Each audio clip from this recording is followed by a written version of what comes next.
Welcome back to Welsh Miniature Board Gamer. Today I'm going to have a go at doing something I haven't done before. I bought these 20 pre-loved GW orks from eBay, and I'm going to see whether I can restore them to a good quality, or a good tabletop quality. As you can see, the previous owner had painted them to a very simple standard. Might have been okay for them, maybe they weren't interested in painting, but I wanted to give these orks a second chance and see if I can do them justice. So here I am unboxing them. They were boxed up nice, and they're all, as far as I can see, all complete. So here are some stills of the before pictures, and hopefully by the end of this video my after videos will be an improvement. So first of all, I'm going to give them a quick base coat of black, just to give paints something to cling to.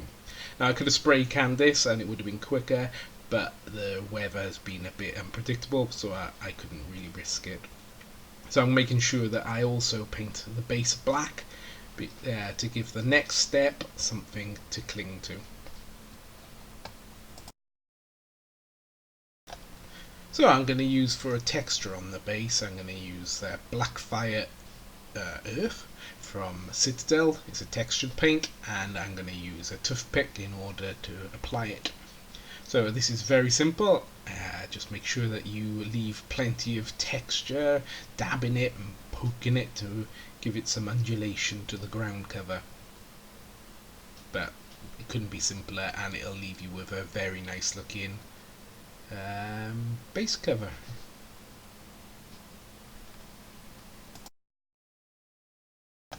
So on to this Vallejo model colour reflective green, and I'm going to be using this for all of the skin to give a block colour to begin with, so I can work up from that.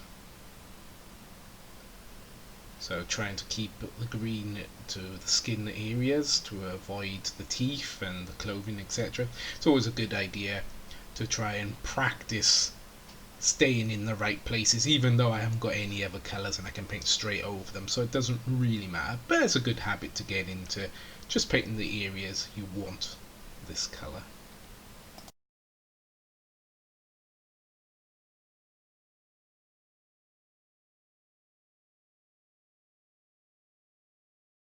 So this is what he looks like at this point. His skin is green, but it's quite flat. So we're going over to this chocolate brown from Vallejo model colour, and we're going to paint his jacket, or his vest. So these are just the block colours that we're putting in to begin with, just so that we got something to work from.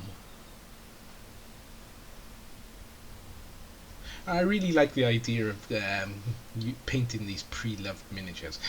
Painting a new miniature is nice because, you know, it's a blank canvas, but painting something that someone else has painted and or just given up on, I don't know, it gives you a good sense of you know, achievement. Oh, I've rescued this miniature. So here he is with his vest painted and his skin done. So next we go over to heavy skin tone from the Gamer colour from Vallejo, and I'm going to paint his trousers in this colour.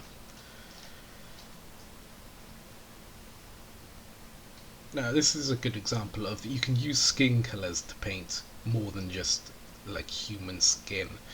It comes out as a really nice colour sometimes if you use it on things like his trousers here, because it can give you like a pale leatherish colour. Now this paint job isn't going to be a fantastic paint job, it's just my tabletop standard, which hopefully will be better than the tabletop standard that the previous person had started to do. So most of these paints I'm only using one layer of, because I'm putting them on quite thick. These lighter colours I might do 2 layers of, just to make sure that they have covered, because I've done a base coat of black, so you know it's gonna not cover as well as a darker colour. So that's him with his trousers painted. And at the same time I decided I'll add some just on his accessories to make them match and to use as fewer colours as possible. I could do every single piece of him a different colour, but I think this works out better so I don't have to swap colours every single object that is upon him. So the next part is a very optional stage, but I drilled the hole in his gun to make it look like he's got a barrel, and it works nice. So next we go to this Iraqi sand, and I'm going to paint up some of his so I'm painting his teeth, and I will do that very carefully, trying not to get into the black recesses to make his teeth really pop. But I'll also do his eyes, and I'm doing the other wrist guard or wristband, which is whatever you want to call it, so it's not identical to the other one. Next we go over to Dark Sea model colour. It's a dark grey colour, and I'm doing his strapping or his harnesses, whatever you want to call them. And I'll also do his belt. So while I've got this colour out, I've decided I'll also do his holster for his pistol and the leg straps. Although I do struggle to see how the size of his pistol would fit in this holster, because the holster is rather small, but hey, that's, you know, that's one of those things.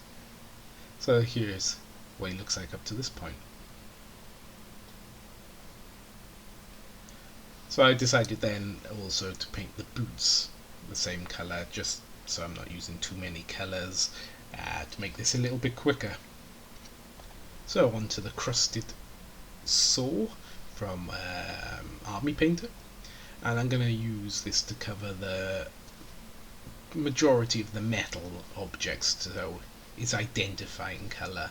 So in this case his shoulder pad, I'm going to paint this colour, and it doesn't matter if you can see the black coming through, because that just adds to the effect that these pieces of metal are beaten and worn. So I'm doing it on the guard of his blade, and I pick out a few places on his gun in order to make him easily recognisable as being a part of the Red clan or group. And this will help him tie in with some of the others. And this is him so far. As you can see, he's starting to get there. I think he's already probably at a standard that was probably better than he was when I bought him. So next we go over to Gunmetal Grey, again from the Vallejo range, and it's a silver colour it is, and we're going over all the weaponry he has. So we go over the sword, and we pick out pieces on the hilts and what have you, and the belts. We find the buckles and the various little pieces of metal that are lying around his body, and that's what he looks like at this point. So next we got Warplock Bronze from Citadel Paints, and I'm picking out just like small pieces on his gun, so the barrel, and I'll also pick out his earrings, which he's got these rather cool bullet earrings, so I'll pick out that. And just the odd little detail around, so like the winglet on his sword, and that's him up to this point.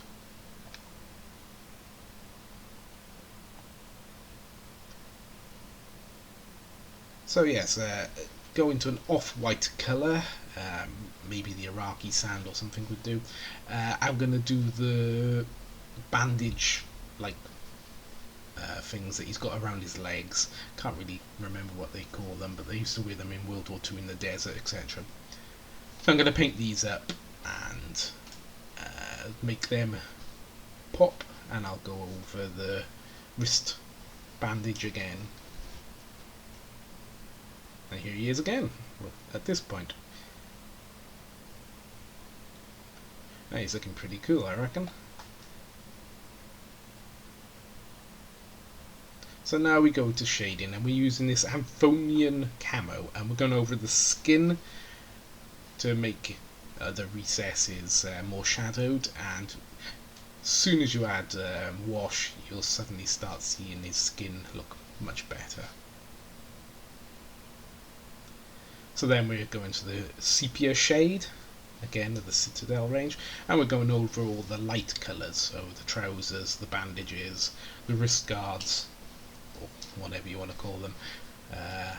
So yeah, just go over all these pieces, go over the teeth, and also go over all the metal things in order to give it that aged, dirty look, and of course over the base. So now the Nuln Oil.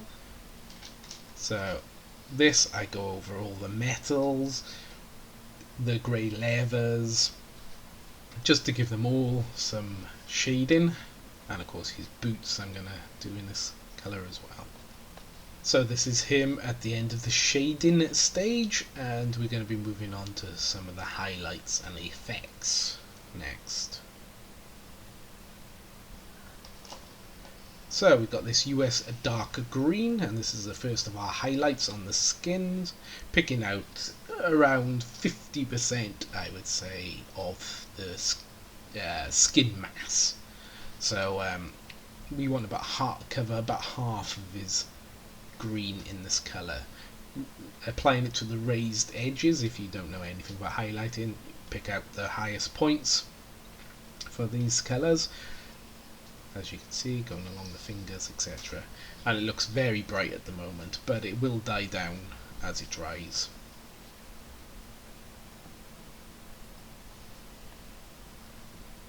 So we try and capture the tops of everything, where the sun is going to be beaten down on them, or the light.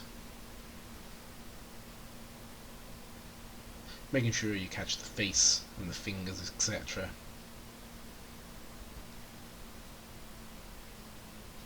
So that's that layer done, and it's looking an awful lot better already. So now we're going to the heavy skin tone again. It's the Vallejo model colour, and we're just picking out the pieces on his trousers which stick out, so the folds, the stitching, etc. Just to make the highest areas stand out and pop. So this is what it looks like with that layer of highlighting on the paler colours. So next we're going to move over to using this German camo medium brown Vallejo colour. And we're going to stipple it on with a blister pack sponge, and we're putting this onto the sword. Try not to go too heavy. If you do, just rub it off quickly and you shouldn't have a problem. So you're just stippling it on to give you an effect of something rusting. So I'm going over all the metal things, including the red metal stuff, and then I got this riser rust, and I'm doing the same just to give it a variation of brown and orange. And I think that's the way to get good rust, is a variation. Can't really see it very clearly here, but let's hit that. It's already starting to look old and battered, the weapons and the shoulder pad. I'm quite pleased with this.